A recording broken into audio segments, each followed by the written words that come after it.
Another episode of Foresight TV. I'm actually been looking forward to this conversation, Brett. We are going to be talking about best HR practices and introducing you to the senior living world in Minnesota well, but not so much the rest of the world. Like you've been around a little bit, so I'm really excited to have this conversation. But before we get started, this.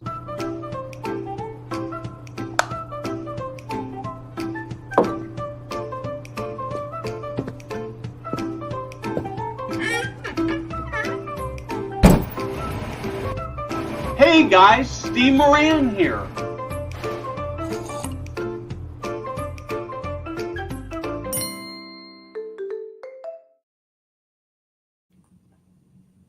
Welcome. Thanks, Steve. I'm excited about this conversation. Let's start with talking a little bit about who you are, what you do, what your passion is. Yeah, I'll start. Actually, start with the passion. I think that's the exciting part. So Procare, we're an HR services organization, and like I said, I like to start with like, hey, what's our why? Why do we do what we do, and what do we want to be when we grow up? And we believe like this is an industry where kind of incremental improvements in your HR, your HR results can have really outsized impact on kind of virtually every stakeholder in the senior care ecosystem, right? It's like if we can do HR and people more effectively, then our residents are happier, regulators are better off, our financial results improve. Like everything gets better if we can do people. So really that's the vision for ProCare is how do we really drive the industry towards a better HR model, and one that can ultimately where we can leverage HR in order to improve our resident satisfaction and quality results, as well as our financial outcomes as well. Cool. So I really like that a lot. I want to ask the question in a little bit different way, and this is sort of a pet question of mine. And I may ask it, and you go, wait a minute, I just answered that, but maybe not. So, what's the big problem or problems that you solve? Great question. Trying to think how to boil it down. I mean, look, like I think number one is, as an industry, I always say that this is a space where we have more HR issues and things happening, and less resources and kind of horsepower with which to address them. And so, and yet, like the stakes are so much higher for people stuff, right? Like we're not manufacturing widgets, and we're not a bank teller. Like, look, if we don't have people, if we're not effective, if our people aren't happy and satisfied, that impacts the folks that we're caring for. And so like the stakes for how and why we do HR it's so much higher. So I think it's number one, it's building a platform that's consistent and predictable, building an HR function that's consistent, predictable, scalable. Number two is being able to provide a comprehensive HR function that can effectively address all of the different areas of HR, and specifically the nuances that senior folks in senior living deal with every day. And then look, like again, I think how we do HR impacts our risk and impacts our financial results. So making sure that we're putting ourselves in a situation to really maximize the return that we can get from that HR function, and limit the risks associated with maybe not having a strong HR function. I know that's like probably a little bit a little high level, not real specifically, but I would say like maybe a little more granularly is I really say like the base of our model is HR strategy, HR administration, so things like LOAs and benefits administration, things of that nature, workers comp, HR technology, staffing, scheduling, cost control and labor management,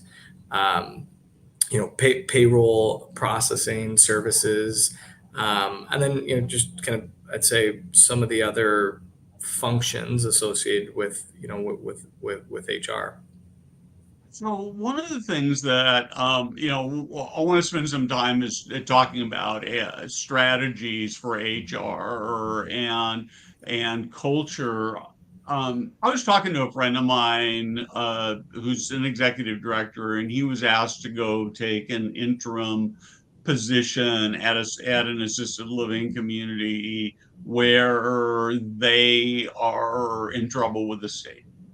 And eh, my question to him was, how did the management company let this get so bad that they got in trouble with it? And his response was that, well, they had an executive director who was very controlling, who said everything's okay when it wasn't okay until the state comes barreling down and they're in this huge deficit, not just from a licensing standpoint, but I mean, they're real issues, right? So it means that they've got employees who are unhappy, they've got residents who are unhappy, families who are unhappy. Do you have thoughts about how you keep that from happening?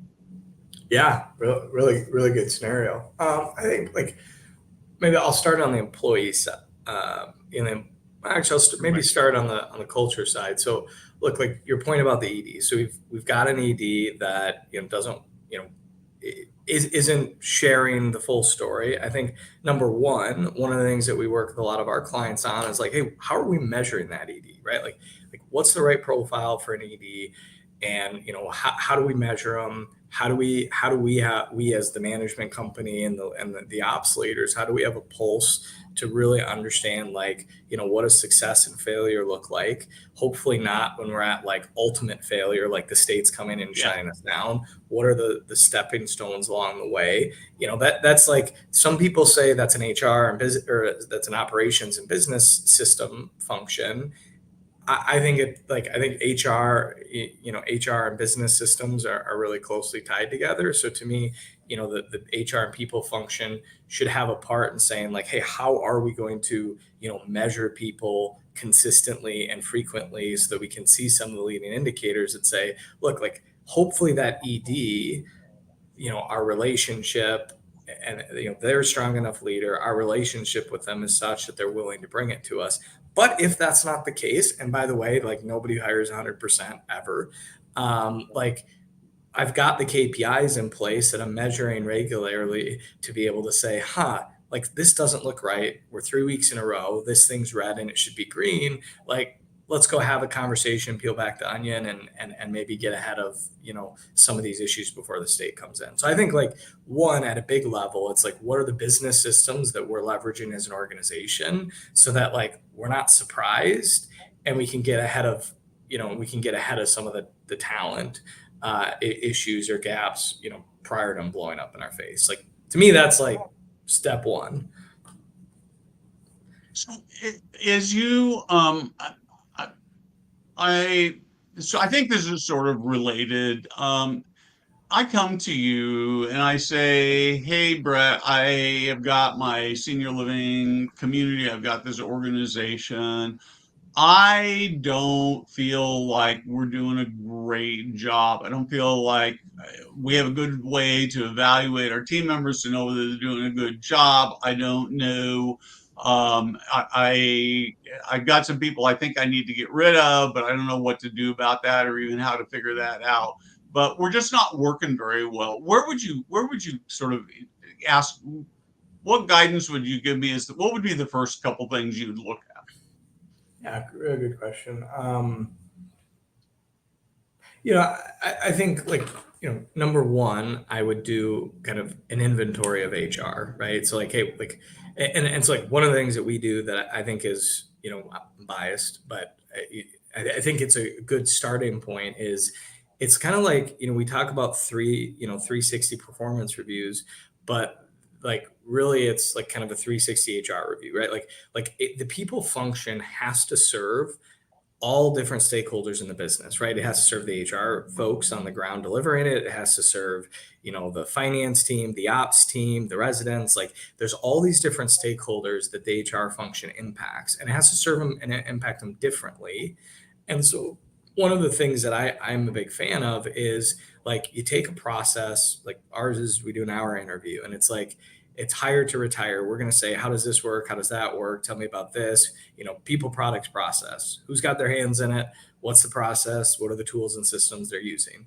And we do that for every area of HR. But a lot of times when organizations do that assessment, I think they stop too soon. They don't go deep enough into the organization. And so what they'll do is they'll go to the key leader, maybe the HR person on site or one of the HR folks, and they'll do it with those two people. Well, that, that's not where all the issues live. Most issues are going to live in operations. And so you got to go deeper and go to the supervisors. And if you're at a big management company, you got to go to each of the EDs and the BOMs and really, because that's where the rubber meets the road. That's where the function really breaks down. And so I would encourage, in that situation, I would encourage the person to do that. Take the time to go sit down with all the different stakeholders who touch HR and run through the exact same process.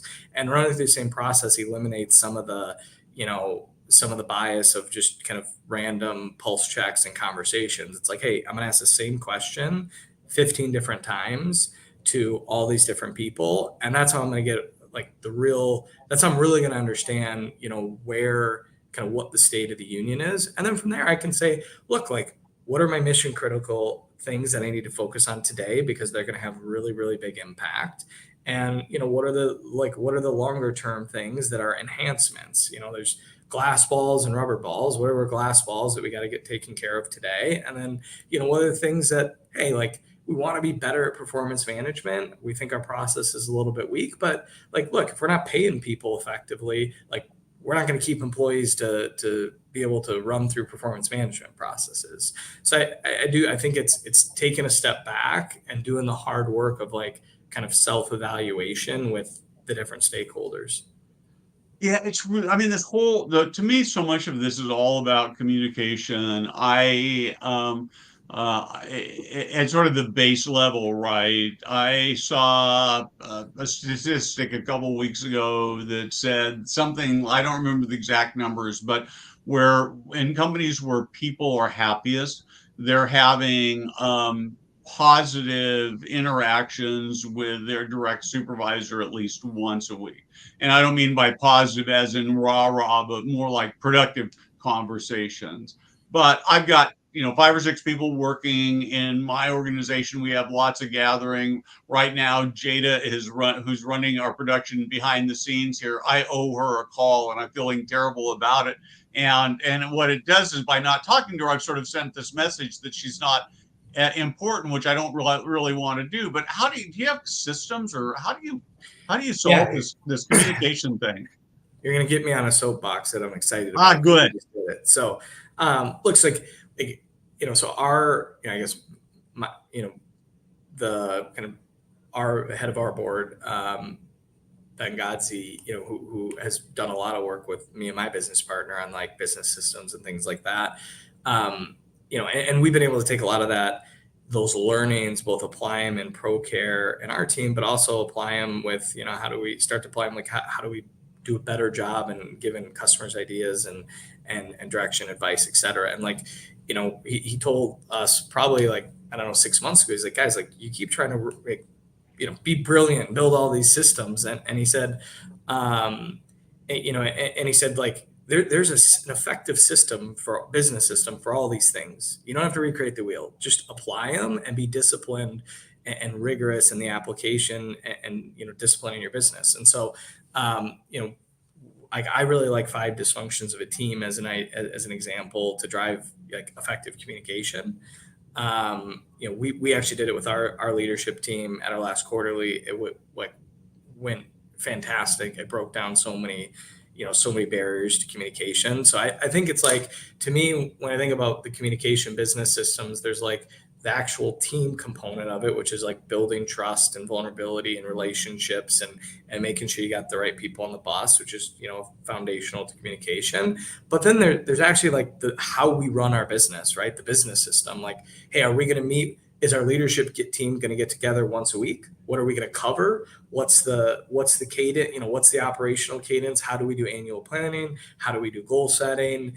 And I think the more the more you can find a system, whatever it is, and stick with it, then like people know what to expect, and they know how to communicate and kind of what the rules of engagement are. So I think, like, we've had a lot of success with like scaling up and traction and some different, like kind of entrepreneurial business systems as far as that help make figuring out the right communication rhythm with your business, with your team much easier. But I'd say those are the two things I really like is 5 dysfunctions and then, plugging in a business system, whatever it might be. Yeah, I'm gonna steal the 5 dysfunctions. I have the book. I'm gonna steal that as an idea for a leadership conference that I'll do sometime next year. I think it's a really brilliant idea.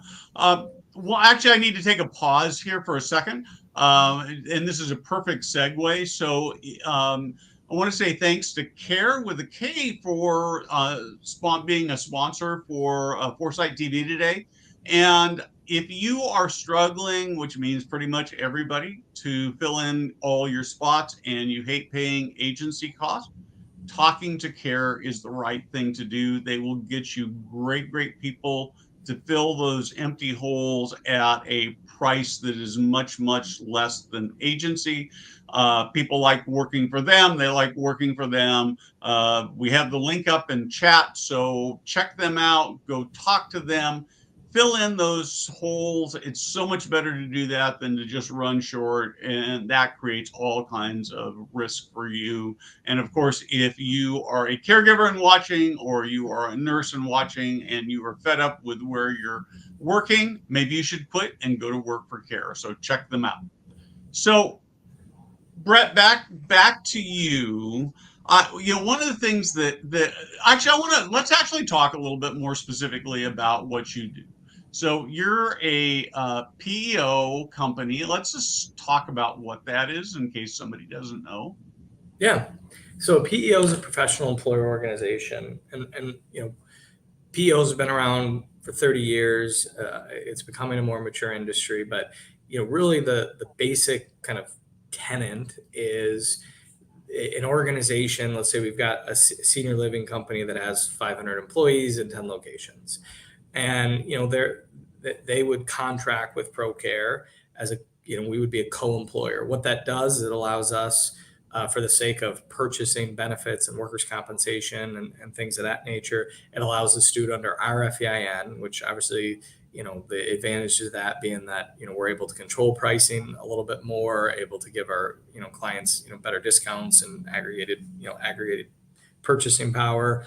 The other thing that it does is it also kind of sits us, I always say it puts us in the boat with our customer. Like anybody who's ran a business has dealt with consultants and advisors and this person and that person. And like everybody gives you advice until crap goes wrong. And then it's like, oh, all right, well, sorry, it's your problem. And the thing I love about the PEO relationship is like, it is really clear that we're in the boat. Like there are like very clear, statutory things and issues that like we're responsible for. And so, if the DOL comes in and says, hey, like we're not doing this correctly on, our benefits, our benefits administration or compliance or whatever it might be, like that's a Procare problem first and a client problem second. And I think, and that's not with every single area of HR, but there's plenty of them. And so I think there is this like feeling that like not only it's a big thing to trust another organization with my people function.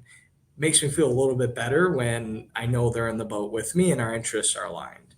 And so I'd say like that's the core tenet of the PEO is that co-employment relationship. As far as like what an organization, what these HR services firms and PEOs do beyond just pay benefits administration and payroll and things of that nature, it really it runs the gamut from PEO to PEO. Procare has really positioned ourselves as, look, we want to be a comprehensive HR services firm who happens to use the PEO contract and relationship, but have tended to go much deeper and broader with our service offering, with the idea that, really there's not kind of an HR function that we can't fill. I've got a bunch of questions. I'm going to be the proxy for the audience because I think these are the Yeah. questions they're going to have, right? So the first thing, I want to go back. So where are you doing this now? Yeah. So today, Procare, we have about 100 internal employees, maybe slightly less, 95, 98. And then we've got about 90 customers, 17,000 employees that we support in this industry. So, um, I'd say 70% of our business today is in Minnesota. The other 30% is spread across the country. I think we're in like 26 states or 27 states today. So we've got buildings all over the country, but the concentration has traditionally been in Minnesota just because that's where we started, working the model and picking up the phone and going to events and getting involved in the industry. So my first thought, if I were an operator looking at that, I'd say that sounds expensive, more expensive than doing it myself. Can you talk to me about that?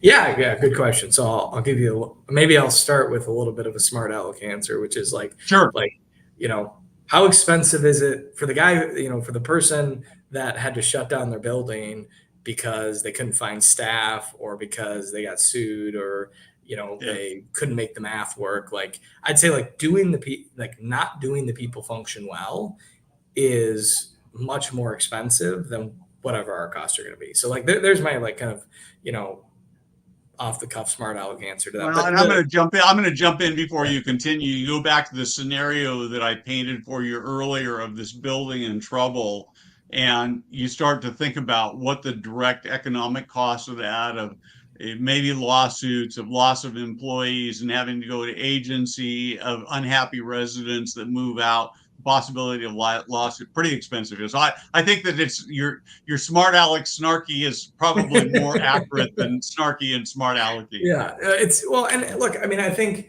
the reality is like, and that's like we talk about the mission for our business is like small improvements in how we do HR have really outsized impact, and I think that's really the goal. And so when we talk about the economics of our model, we generally kind of have two conversations. The first is like there's still like an investment component and an operator needs to understand like, hey, how much is this going to cost and can I like is it worth it to get the return on the soft costs, and we have to have a model that overcomes that barrier. And so I would say like what I tell folks is generally if you take the technology you're paying for today, you take the benefits that you're purchasing, your workers compensation, and then you're probably paying some folks, whether in HR or touching HR, that you're not going to be paying to do those jobs anymore because we're going to be taking over that function. So when you add all of that up, we should be typically a little bit of a savings actually. So more often than not, we can show organizations that they can enhance the HR function, and it's going to be like slightly less. Sometimes it's a lot less, but generally it's like I always say it's like, hey, expect 2 to 15% when you add all that stuff together. And then but like outsourcing or finding a partner for HR function, like that's disruptive, and it's a commitment. And I think like the money you're going to save should not be the motivation for partnering with Procare or any other PEO. It's what are the business results? So, like the economics make it easy to make the decision, but what should drive the decision is, hey, I really believe that this is a better way for me to do HR and deliver HR as a function to my organization. And that's the soft cost I was referencing, which is like, hey, what's it mean to have more consistent work comp renewals and not have the spike game or benefits renewals, or like what's it mean to reduce your payroll costs by 2% because you can control, you've got somebody watching overtime and overstaffing, an agency and things like that. Or I can rattle off lots of different examples, but the idea is that our business model drives better you know you know drives better quality, and better business results, and that should be the reason people want to partner with us. So a couple more things, and one of the things I do want to say is you've made available a really terrific resource on how senior living operators can benefit from an HR partner. And so I want to go ahead and I will not just wait until the end of the show before we put that up. So let's go ahead and put that up. And I love the link on this, right? Pain in the neck, that just, and that's really what so much of this HR is. And so sort of to carry on with what you were saying, Brett, is as I think about it, the idea that if I've got a personnel issue and I'm going, oh man, what do I do? Or even I've got to fire this person. I don't want to fire this person. I'm kind of like, oh, I'm going to call Brett and make him do it. Is it like that? Yeah, it's look, so I always tell people that like nothing that we do, any organization can't do. You have to be willing to invest the resources, get the team, build the team. But like our job is execution. Like that's what people hire us for, is they believe that we've assembled the team and we built the systems to execute the HR function well. Like I don't have some like magic wand that nobody else has access to. We've just like we're really intentional. We only do this. We only serve this industry. We know it front, back, and sideways. We have a team of experts in every functional area of HR. 70% of our folks come from senior care, so they know it, they're passionate about it, and they want to have, they want to drive impact. And so for us, like it's like let's say you're 1,000-person company and you have a 4-person HR team or a 5-person HR team. Like I've got a 100-person HR team, and I've got somebody who all they do is workers' comp every single day at a very high level, and they've got a team of people supporting them, and benefits, and labor cost control, and payroll, and technology, and compliance, and all these different areas. And so it really is, I think, the value to our clients is being able to plug into a really motivated team of experts that understands their world and their space and has built processes and systems to that are predictable and can consistently deliver like really good HR results. Yeah, and I guess the other thing, and you sort of touched on, but for me, as I look at it, I think it would be so nice. Senior living operators operate senior living communities because their expertise is creating great living environments for residents and solving big family problems, right? And so for them, HR is just the thing that they have to do in order to create those great experiences. And what I really love about what you do is that if I'm an operator, I can say, you go take care of that stuff because that's your core expertise. I'm now going to go off, and because you're doing all that other stuff, I can go spend more time and energy and effort on my core expertise, which is creating great experiences for residents. And the outcomes are better for everybody. Is Totally. that Yeah. fair? And actually, when we met at SLIF, as we've been attending a lot more national events, I've been very surprised to see that there's all these really fantastic and quality providers who I'd say pre-COVID, maybe some of them outsourced, some of them didn't. But I didn't see like a wave going towards like outsourcing HR. And now as I'm talking to like these just absolute killer operators, that's exactly the sentiment that they all have. Is like, you know what, Brett? I may go bring on 10 buildings tomorrow, and I got my hands full trying to bring on those 10 buildings and make sure I can deliver to the residents and get my ops team stood up and da da da da da. You know what I don't want to figure out how to do is payroll tax compliance in a new state. Or, oh man, I have a 5-person HR team. Do I have to triple it? And what are the skills that I need that I don't have? And do I have to jigger people around now? They're like, I don't want to deal with that. I want to just make a call and say, hey, Brett, I'm bringing on 10 buildings. You guys going to plug in? Great. Okay. See ya. And that's really, to your point, I think like we're starting to see, a trend where a lot of like really great, sophisticated, larger organizations are like adopting and really excited about, finding an HR partner. I mean, to me, it doesn't make so much sense, right? And I'm sort of thinking, so I lose even if I'm not bringing on building, but I lose somebody out of my HR department. Now I've got this hassle of go finding, and how do I find the right person?